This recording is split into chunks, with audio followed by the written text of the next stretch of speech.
So, Wizards of the Coast dropped Ravenloft for 5.5, and included in it are additions to the Bastion system, which is my favorite part of D&D 5.5. If you don't know, Bastions are a system where your characters can stop living out of a backpack and they can settle down, build their own custom strongholds, and give them something to do between adventuring sessions. Some of the other books, like Eberron, have rules for mobile bastions even. It's really quite awesome. Your wizard can get a wizard tower, your fighter gets a fortified keep, and your rogue gets a sketchy hidden guild hall. You as the player get to decide how they look and operate. But leave it to the new Ravenloft Horror Book to look at this nice, cozy base building mechanic and say cool house. It would be a shame if it was deeply and horribly cursed. So without further ado, welcome to the era of Haunted Bastions. In today's video, I'm doing a deep narrative and mechanical dive into one of the coolest systems ever added to Dungeons & Dragons. I'm going to break down how these bastions work fundamentally, and how the horrific mists of Ravenloft warp these strongholds, and I'm going to explore every single new Gothic facility available to you and your players. From ravens that ignore planar borders to a room that literally has the word moist in its description. This is going to be a comprehensive guide, so let's get right into it. The heartbeat of this entire system is the Bastion turns, and by default a Bastion turn happens every 7 in-game days. Whenever a week passes, regardless of where your character is in the world, it takes a Bastion turn. If you're home resting during downtime, you can micromanage your facilities. If you're across the world on a multi-month trek, the DM just automatically has your Bastion take a standard turn, unless you have a way to communicate with your Bastion remotely. During this turn, you issue orders to your special facilities, and you can tell your hirelings to craft items, research lore, trade for wealth, or empower magical effects. If you're too busy or away from home, you can just issue a blanket maintain order to keep things running smoothly. But every time a Bastion turn happens, the DM can roll for random events. And when you're operating from within the demiplane of dread, those events are kind of terrifying. So let's talk about them and the new Ravenloft rules. Building a stronghold in places like Borca, Darkon, Lamordia, or Mordant are fundamentally changing the relationship between a player and their home. The Mists of Ravenloft, they're alive, they're malicious, and they're deeply jealous of anything resembling a safe haven. The book explicitly instructs Dungeon Masters not to be overly hostile to Bastions, however. The Dark Lords aren't just going to send an army to level your entire house on day one. Instead, the horror here comes from within the Bastion itself. The environment is infecting your home, turning it into a haunted bastion. If your DM invokes these horror rules, your very first special facility is automatically haunted, and a haunted facility comes with 2 brutal baseline traits. It's irreplaceable, and it is repeating. Normally, whenever you level up, you can swap out a special facility for a different one if you didn't like it. But here, if your room is haunted, you're stuck with it until you find a way to perform an exorcism. It is a permanent stain on your floor plan. Furthermore, it spreads. As long as you have at least one haunted facility in your Bastion, every single time you acquire a new room or successfully replace an old one, the Dungeon Master rolls on a die, and if it lands on an even number, your brand new facility is also haunted. Like supernatural mold that requires a priest and some holy water to get rid of. Mechanically, this introduces a brilliant risk-reward loop to your downtime.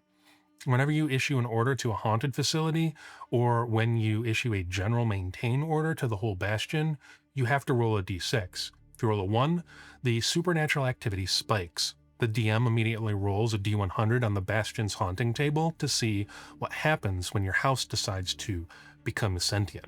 You could get a cursed hireling, meaning one of your staff members gets plagued by a dark curse, refusing to leave their room, and any work conducted in that facility takes twice as long to complete. Your production efficiency goes out the window. Or you might even get a free roaming spirit. You could also discover a hidden room.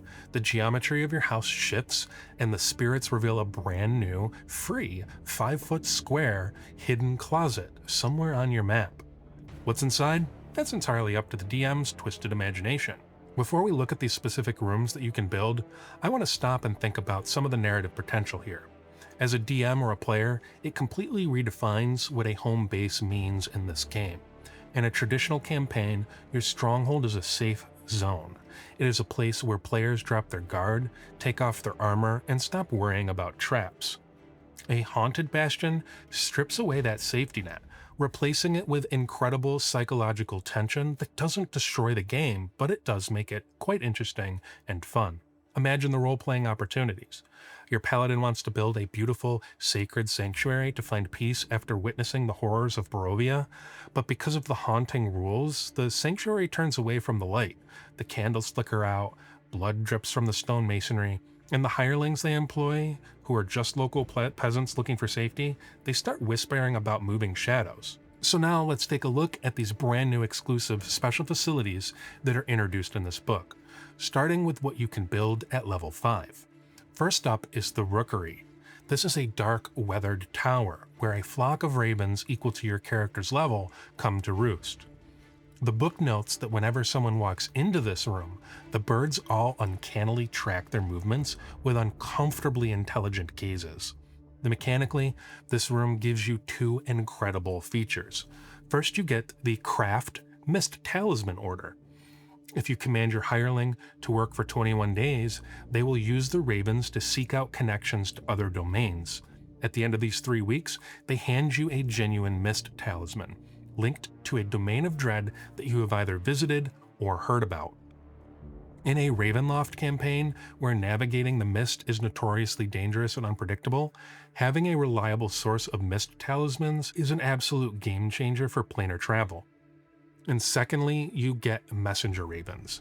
Every time you finish a long rest here, you can send a raven bearing a 25-word message to anyone you have ever met or had described to you. And the kicker? Messenger ravens deliver the message regardless of any magical wards or other interposing forces, including the mists and closed borders of the domains of dread. You realize how insane that is? Dark Lords conceal their borders with absolute impenetrable magical fog to trap the players, but your creepy little ravens don't even care. They fly straight through the planar barriers, delivering your mail across the cosmos. And it returns in 7 days with a reply. It is an ultimate unstoppable communication network that I absolutely love. And also at level 5, you can open a Seance Parlor. This is a dim, heavy curtained room where the veil between the living and the dead is worn paper thin. It comes equipped with spirit boards, tarot cards, and divination tools. When you issue the Research Fortune-Telling order, your hireling reads your fate via tea leaves or bones. The mechanical benefits is that you instantly gain heroic inspiration. You can do this once per long rest, meaning that every time that you head out of your base to go adventuring, you start the day with a massive mechanical safety net. But the coolest roleplay feature is definitely Speak with Dead. After a long rest in the Parlor, you can cast Speak with Dead completely free. Doesn't require a spell slot, doesn't require material components, and you don't even need a physical corpse. As long as you know the deceased creature's name and possess a tiny object that was important to them in life, like an old brooch, a letter, or a signature dagger, their spirit manifests inside this Parlor, and it speaks to you through a crystal ball or a spirit lord. If your campaign involves a murder mystery, or you're trying to extract secrets from a villain you killed weeks ago, this room is super valuable. Moving up to level 9, things get a little darker. First up is the Ancient Altar, a solemn, terrifying chamber where you make pacts and offerings to mysterious otherworld entities. This room is your primary tool for managing the curses on your house through the Empower Purge Haunted Facility order. If you want to clean a haunted room, you have to stay in this bastion for 7 days while your hireling leads a massive ritual. At the end of the week, you provide a sacrifice. You have 2 choices for the sacrifice. You can be civil and pay 1,000 gold pieces in monetary offerings, or you can choose a blood sacrifice. A blood sacrifice requires you to drag a fresh corpse of a large creature or 4 medium creatures into the living room and offer them to the altar. If you choose this blood sacrifice, it costs no gold, but it calls to immediately force a roll on the Bastion's haunting table as dark powers surge through your home. Once the ritual is done, the haunted trait is successfully stripped from one of your facilities. And furthermore, hanging out here grants you the Blasphemous Charm. After a long rest in the altar room, you gain a magical charm that lasts for 7 days, allowing you to cast the spell Hungereth Hadar once as a magic action without any material components. Next at level 9 is the Cabinet of Curiosities. This is a special salon or museum space where you catalog bizarre oddities, paranormal relics, and unexplained artifacts. This room kind of reminds me of that one show about a decade ago called Ripley's Believe It or Not. This room introduces one of the most brilliant high-stakes risk gambling machines in D&D via the Trade Acquire Curiosities order. You give your poor hireling a bag of gold and whisk them out into the world for 28 days to just buy some weird stuff for you. Your gold investment determines the rarity of the magic item they bring back. 150 gold, for example, gets you a common item, 600 uncommon, 6,000 gets you rare, and 60,000 gets you very rare. But remember how some rooms get better the more haunted your house is? This is that room. The quantity of magical items your hireling brings back depends entirely on how many haunted facilities are currently active in your bastion when they return. If your house is completely clean and has 0 haunted rooms, your 6,000 gold gets exactly 1 rare magic item. But if your house is corrupted entirely and has 3 to 5 haunted rooms, they don't just bring back 1 item, you roll a d3 and bring back up to 3 rare magic items for the exact same price. And if you have 6 haunted facilities, you roll a d4, potentially landing you 4 very rare or rare magic items for the same investment. But there's a massive catch. The more haunted your house is, the higher the chance that the items are horribly cursed. With 0 haunted rooms, there's a tiny 1 to 2% chance of a curse. But with 6, there's a 1 in 25% chance that one of those shiny new magic items carries a devastating DM-designed curse. The final level 9 option is the Infirmary. Unlike the others, this room requires you to actually be proficient in the medicine skill to build it, and it takes up a massive roomy footprint right outside the gate. This is your Gothic hospital, and it specializes in upgrading your consumables via the craft options. First is Craft Antitoxin, where your 2 hirelings craft 2 vials of antitoxin for free over 7 days. If you pump 50 to 100 gold in the process, you can enhance them. An enhanced antitoxin doesn't just give you advantage against poison, it instantly ends it as a condition for anybody who drinks it. And then the second order is Craft Enhanced Potion of Healing. You hand your staff 2 standard potions of healing, and over 14 days, they brew them down and upgrade them to greater potions of healing. When you hit level 13, you can hand them greater potions, and they'll brew them into superior healing potions. Essentially, you're running a high-tier pharmaceutical lab out of your basement. Additionally, the Infirmary has a feature called Triage. If your bastion gets raided by monsters while you're away, and you roll dice to see how many of your loyal defenders died in said skirmish, Triage lets you re-roll a number of those casualty dice equal to your hirelings, giving your staff a chance to save your soldiers' lives on the operating table. Plus, you can drop 2,000 gold to expand this room into Vast, doubling your staff to 4 hirelings and allowing you to produce 4 upgrade potions at the same time. It's really cool if you're into it, but I'm not a fan of it simply because the poison condition and poison in general feels pretty unimportant in D&D, especially by level 9, and healing shouldn't be that big of a deal, but if you're into it, you're into it. Now at level 13 and 17, we're talking endgame level facilities, where the mechanics turn into reality warping, campaign-defining powers. At level 13, you can build a lightning generator. It is pure, unadulterated Frankensteinian energy, a massive tower designed to harness atmospheric electricity and bend it to your will. I think it pairs well with the Reanimator Artificer. More on that on another video. The first thing it does is feature Revivification. If you cast Raise the Dead or Resurrection while standing inside this facility, the raw electrical current replaces your material components, reducing the diamond cost by 1,000 gold. If you're casting Raise Dead, which normally costs 500 gold diamond, the cost drops to 0. You just hook your dead friend up to the copper coils and you jumpstart them like a car. Make sure you're screaming, "It's alive!" as the lightning brings them back for free. Then you can issue the Empower Lightning Life Order.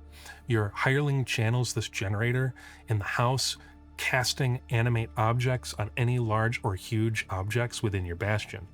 The duration is 7 full days with no concentration required. But my absolute favorite feature is the Charm of Electromancy. After taking a long rest in this room, you can intentionally allow yourself to be struck by the generator's raw power. You take 8d6 lightning damage straight to the face. But if you're a reanimator artificer, this might give you happy feelings. For anybody else, if you survive the shock, your body becomes supercharged with kinetic energy. You gain a magical charm with 3 charges that lets you cast the telekinesis spell completely for free by expending charges. You're blasting yourself with enough electricity to vaporize a commoner just so that you can move objects with your mind for the next week. At level 13, you can also build the Spirit Vault. This is a magically warded high-security prison designed to hold demonic entities, cursed relics, and malevolent poltergeists. Because of the sheer concentration of evil in this room, the facility always counts as haunted. You cannot cleanse it. Sleeping near this containment zone grants you esoteric knowledge. After a long rest here, you can extract a magical charm from the prisoners, choosing between 2 options. The Charm of Exorcism, which lets you cast Dispel Evil and Good or remove Curse for free, or the Charm of Malediction, which lets you cast a 3rd level version of Hex or Bestow Curse for free. But the most dramatic feature is Research Ask the Occult. You or your hireling can step into the vault to interrogate the trapped spirits and study the Forbidden Relic for 7 days. At the end of the week, you get the equivalent of a successful Contact Other Plane spell, allowing you to ask cosmic entities a profound question to uncover any secret in the campaign. But interrogating ghosts is inherently dangerous. At the end of the week, you have to roll a d6. If you roll a 1, the spirits psychically lash out. If you did the research, you take 66 psychic damage. If your poor regular human hireling did the research, they immediately die on the spot. The room locks down, and then you can't use it again until your next turn, when a hireling can be brought in again. Managing this room requires a complete lack of empathy for your staff's working conditions. Nice. And then finally we reach level 17. The apex of the Haunted Bastion system, and my favorite Bastion room in all of the game, the Liminal space. This room is so cosmic and terrifying that it doesn't take up physical space on your map. Instead, your Bastion becomes unmoored from reality. The entrance to the liminal space appears randomly in the back of your closets, throughout your crawl spaces, and from within the shadows of your other rooms. It leads to an infinite, empty, unfathomable demiplane. Like the Spirit Vault, this facility always counts as haunted. Your hireling's entire job description is just standing at the threshold, making sure that things from the void don't wander into your kitchen uninvited. This room gives you 2 reality-breaking benefits. First, you get dark bargains. You can step into your infinite void and wander the empty space for 7 days, bargaining with cosmic entities. At the end of the week, after you're done having tea with Cthulhu, you can emerge back into your house possessing a permanent dark gift feat of your choice. More on that in a separate video. You can swap this feat by taking another stroll through the void whenever you want. You're essentially editing your character sheet by talking to the monsters of your worst nightmares. Secondly, you can issue the Recruit Stranger Order. You pay 1,000 gold pieces and command your hireling to lead a week-long ritual to summon an entity from the demiplane to act as a permanent guardian for your fortress. At the end of the week, you roll a die. If you roll an odd number, the entity rejects your offer. It drags your hireling into the void and kills them in ways that I can't say on the internet. But if you roll an even number, the entity agrees. It moves into your closet and becomes a permanent asset. You can use this entity as the ultimate automated defense system to protect your base from raids. Or if you're feeling chaotic, you can unleash them on the battlefield using the official Unspeakable Horror stat block. You can keep up to 3 of these cosmic horrors living in your crawl space at any given time, you creepy weirdo. Imagine a rogue trying to break into your house, opening a broom closet, and coming face to face with an unspeakable entity from beyond the stars. Yeah, good luck with that burglary. Let us know how it goes. When Wizards designed the Bastion system, I thought it was already a fantastic tool for player expression and long-term world building, but what this new Ravenloft Horror Book does is spectacular. It turns your stronghold from a passive menu where you collect gold into an active, dangerous, high-stakes sandbox. You're not just building a house here, it's a Gothic narrative machine. Do you build a full sanctuary to fight and keep the mists from corrupting it, or you to lean completely into the madness, filling your closets with liminal horrors? Your poor hirelings are so exploited here that they're gonna start a union. So what do you think of Bastions, specifically the Haunted Bastions? What facilities are you looking to drop into your campaign first? And let me know in the comments below if you're going to embrace the haunting or try to keep it clean, like perfectly clean the whole time. As always, my friends, keep rolling those dice, and may your quests be epic.